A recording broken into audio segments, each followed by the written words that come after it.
Now this may be the only road car in our Renault Hot Lap series, but what a road car it is. The Renault Megane R.S 275, front wheel drive Fury at the green hell, the Nordschleife. Let's get straight into it. So let's do it. First gear, let's leave a big set of 11s for the guys after us, shall we? There we go, that's one way to warm up the tyres.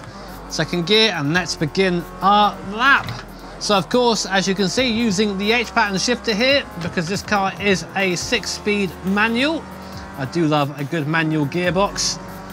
Through hats and back, and the rear of the car, a little bit twitchy in this thing. Big characteristic of a front-wheel drive hot hatch is that a lot of the work happens at the front, big front tyres, big front brakes, etc. And the rear is just really there to stabilise, but sometimes it doesn't do that very well. This section is about being clean and tidy. We're being quite aggressive. You can really attack the curbs in a road car compared to a race car. Not quite as slung as low as those racing machines. Fourth gear. So we're coming up now to the flue plats. We're doing about 120 miles an hour by the time we reach there, which means we do have to lift off slightly. Otherwise the car does sort of buck a little bit, which is a little bit scary. There you go, a little bit of movement there. And now through this very fast right hand, just trying to balance the rear and try and balance the front. Really glad that the new RS Megane is staying as a front-wheel drive car, where others have gone to four-wheel drive, etc. Just because I really like front-wheel drive cars, I've got a bit of a soft spot for them, really, and they have very unique handling. And I think that if you're having a hot hatch, then front-wheel drive is the way to go. Oh. And that's why moments like that, where the car is a bit nervous at the rear and you just correct it with the throttle. Very special feeling. Right, now we're going to plummet downhill. This part of the circuit is just like a roller coaster. The car is bounced from curb to curb as you make your way down the hill towards the compression, the part of the circuit where the car bottoms out hard. Here it is, bam, right at the top of fifth gear, brake, down to fourth, easy over that curb, very easy to unsettle the car there. And now for this super technical section here, where it actually feels a bit clumsy if you don't really know what you're doing. So I sort of know what I'm doing. I say sort of, so it's not so bad through there. Already at the 7-kilometer mark, 2 minutes and 3 seconds on the clock at this point. So making good progress. About 6 minutes or so to go if the lap goes to plan.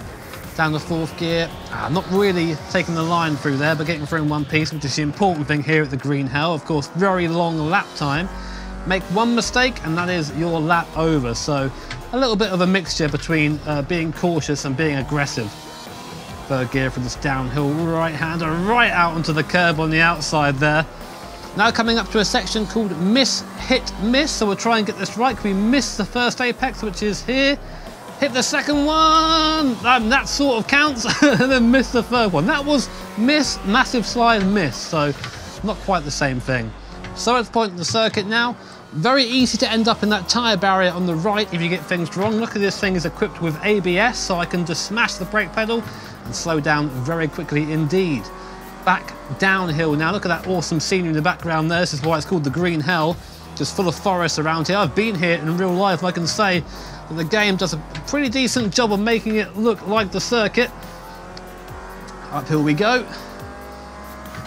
Making the most of that 4-cylinder turbocharged engine that powers this thing. Like I said, around 275 brake horsepower. Going through the front wheels means that you get a lot of fun when smashing the throttle in the lower gears. You have to contend with a little bit of torque steer every now and then, but that just makes the car more fun in my opinion. Good exit out of there. And that's important to get a good exit out of that long right hander there, because any mistake you make, you carry that mistake all the way up the hill, so your lap time is adversely affected.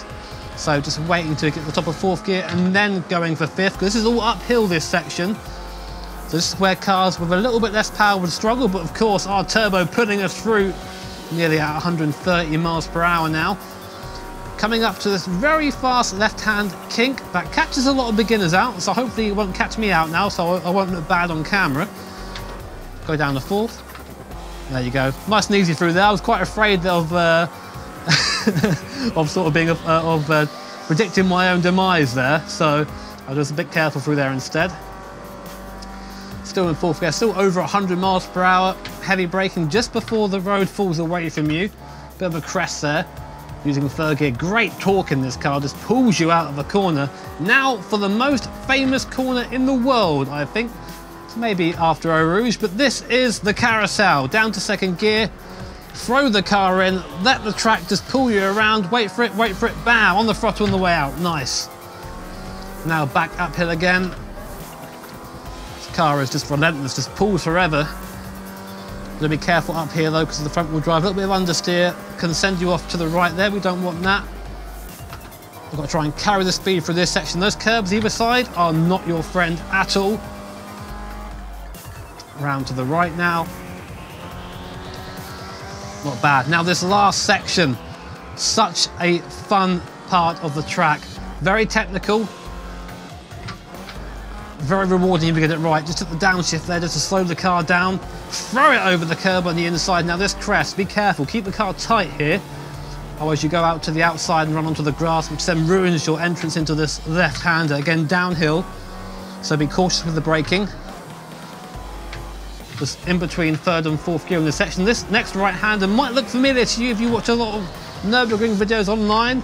Some people call it YouTube corner. A lot of incidents happen here, so I'm glad to not be adding to them as I make it through there incident-free. In between third and fourth gear. The gearing's actually quite nice for this section. We are in between gears, in between third and fourth there, but we're never out of power, which is the main thing. So coming up to a little bit of a jump now, prepare yourself, over we go, whoop!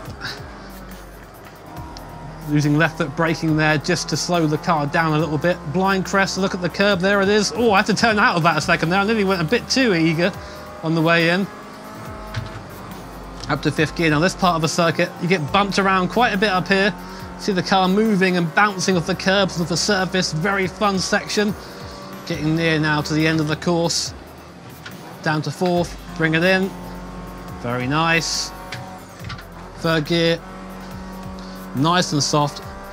Just let the throttle just bring you to the outside of the circuit. Second carousel now. Bit faster than the first one, but still very important to get right. Nice.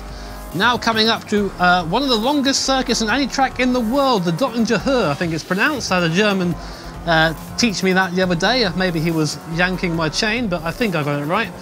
A 2 kilometre long straight.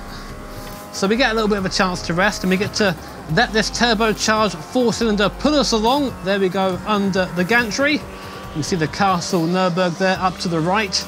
Really cool detail to have that in the game. 7 minutes 20 on the clock. Going to be a decent lap. It'll be great if we can get underneath 8 minutes. It's going to be close, we'll see. This is where you wish in any car you just had a little bit more power. Just holding it in fifth, holding it right at the top of the rev range. We'll go to sixth when we go downhill, because gravity will be on our side. Gravity is your friend sometimes. Pick up a couple of extra miles per hour. There you go, sixth gear just for a second. Now getting braking right for this section is so difficult. So I'm going to start now, fifth gear. We're in a road car after we aren't in the race car. Not going to quite get sub 8 minutes, but that was enough to make me smile. There is the last corner. Accelerate out, drive to the line, and it's going to be an 8 minutes 8.4. There you go. The Renault Megane R.S. 275 at the Nordschleife. What a load of fun that was.